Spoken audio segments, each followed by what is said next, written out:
Welcome to our channel. If your Instagram account has been hacked, follow these step-by-step instructions to regain control and secure your profile quickly. Step 1. Try logging in with your usual credentials to confirm the account is actually hacked. If you can still access it, immediately change your password and enable two-factor authentication. Step 2. If login fails, tap Forgot Password on the login screen and use your registered email or phone number to receive a password reset link.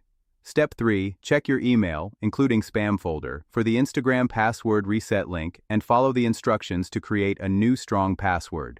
Step 4. If you don't receive the reset email, tap Need More Help on the login screen to access Instagram's account recovery options. Step 5. Select I can't access this email or phone number if the hacker changed your contact information and follow Instagram's identity verification process. Step 6. Submit a selfie video following Instagram's instructions to verify your identity. Hold up a code that Instagram provides on paper in your video. Step 7. Wait for Instagram's security team to review your submission, which typically takes 24 to 48 hours. Check your email regularly for updates. Step 8. Once you regain access, immediately change your password. Enable two-factor authentication, review connected apps, and revoke access to any suspicious third-party applications. Don't forget to like this video and subscribe to our channel.